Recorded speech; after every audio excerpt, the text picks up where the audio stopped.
नीचे से लगे।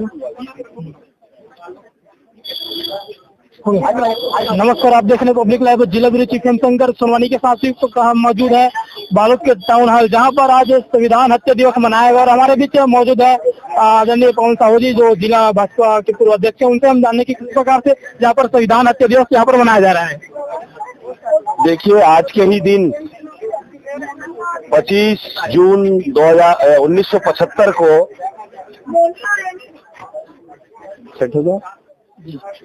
25 जून 1975 को उस समय की हत्यारी सरकार ने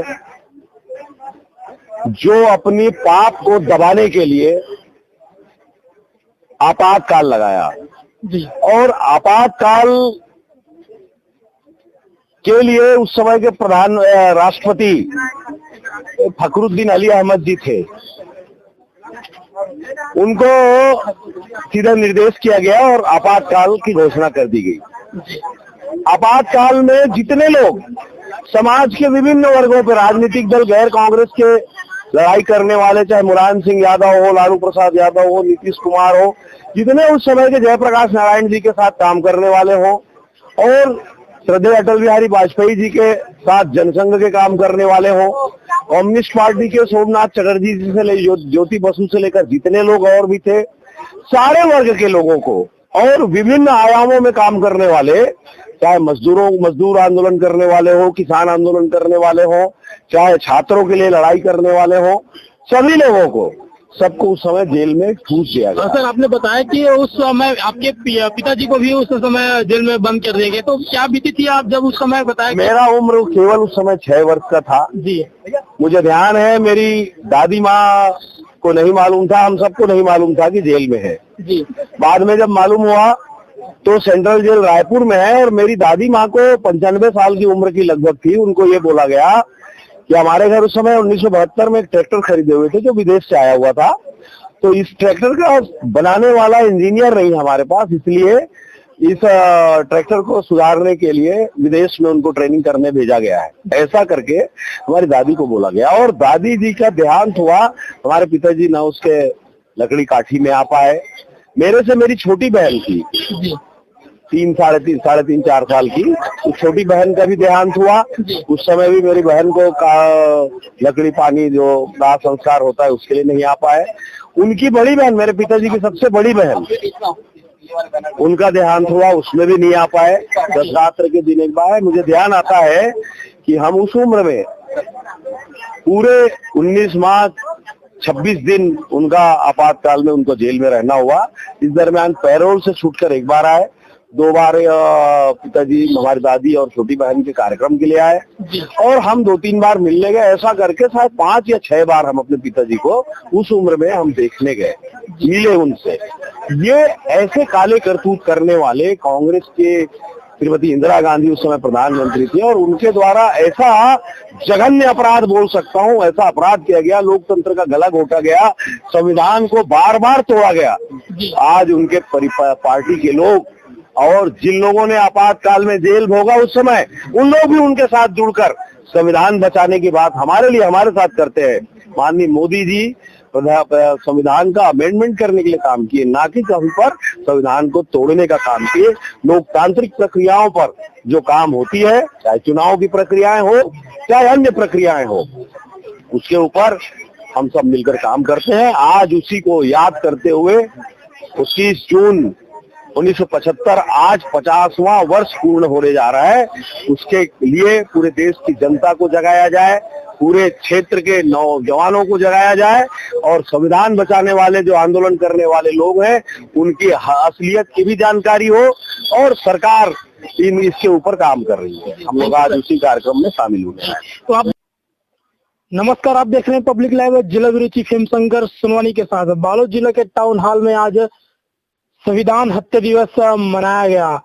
सन 1975 जब 25 जून को कांग्रेस की जब सरकार थी, और तत्कालीन के प्रधानमंत्री उस समय की इंदिरा गांधी, जब भारत देश पर कांग्रेस सरकार की जब तानाशाही शासन वहां पर चल रही थी, और कांग्रेस सरकार ने आपातकालीन वहां पर पूरे भारत देश में लागू किए, और आपातकालीन एक ऐसा तरह का शासन कांग्रेस सरकार ने चलाया। जिस प्रकार कांग्रेस सरकार का कहना था कि पूरे 6 साल तक जो प्रधानमंत्री थी उस समय की इंदिरा गांधी, उसको प्रधानमंत्री यथावत रहना दिया जाए और भारत देश में जो अधिकारों का हनन वहां पर कांग्रेस सरकार करती नजर आई। चाहे पत्रकार की बात करें, पत्रकारों को कलम बंद कर दिया गया, पत्रकारों को पत्रकारिता बंद करने पर मजबूर किया गया। जो पत्रकार भाई थे उन समय हमारे, उन सभी के बिजली काट दिए, उनके घरों का बिजली बंद कर दिया ताकि कोई अखबार न चल सके और जो कांग्रेस की तानाशाही उस समय शासन थी उसका उजागर न कर सके। और उस समय जब कांग्रेस सरकार की तानाशाही शासन का जब लोग विरोध करते नजर आए, चाहे मजदूर संघ हो या जो उसके अपोजिट पार्टी हो, चाहे भारतीय जनता पार्टी हो, उस समय जब कांग्रेस की तानाशाही शासन का जब उन्होंने अवहेलना किया, उनका विरोध किया, तो जितने भी विरोध करता थे उन सभी को ठूस ठूस कर जेल में बंद कर दिया गया। बताया जाता है सूत्रों के हवाले से लगभग 1975 में कांग्रेस सरकार द्वारा 1 लाख लोगों को जेल में बंद कर दिया गया था और उन 1 लाखों में से हमारे बालोद जिला के वासी भी थे।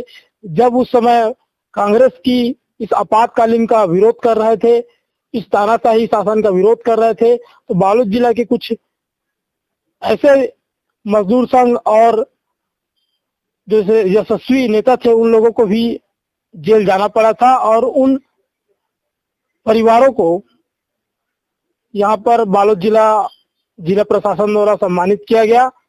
उनमें से एक हमारे भारतीय जनता पार्टी के पूर्व जिला अध्यक्ष पवन साहू के पिताजी भी उस समय इस विरोध का शिकार हुए और उन्हें भी जेल में बंद कर दिया गया। ऐसे हमारे बालोद के बहुत ऐसे मजदूर नेता थे जिन लोगों को कांग्रेस के इस तानाशाही शासन का विरोध करने पर जेल भेजा गया था और उन जेल भेजे गए परिवारों को यहाँ पर जिला प्रशासन बालोद द्वारा सम्मानित किया गया और संविधान हत्या दिवस बालोद में मनाया गया।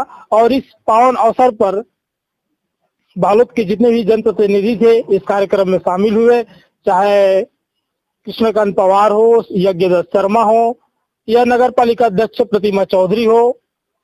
बहुत बड़े बड़े नेता जो बालोद के वो इस कार्यक्रम में शामिल हुए और इस संविधान हत्या दिवस पर तिरंगा रैली भी निकाली गई और बहुत ही जोश खरोश के साथ भारत माता की जय नारा लगाते हुए बालोद जिला में संविधान हत्या दिवस मनाया गया और एक विशाल तिरंगा यात्रा भी निकाला गया। आइए देखते हैं इस संविधान हत्या पर क्या कुछ कहा है जो इस कार्यक्रम में शामिल नेता थे। किस प्रकार से 1975 25 जून को आपातकालीन जो आदेश कांग्रेस सरकार द्वारा लागू किया गया और उन आदेशों पर भारतवासी को क्या क्या दिन देखना पड़ा और क्या क्या चीज उन समय पत्रकारों को भी झेलना पड़ा। पत्रकारों के अधिकारों को हनन उन समय कांग्रेस सरकार द्वारा किया गया।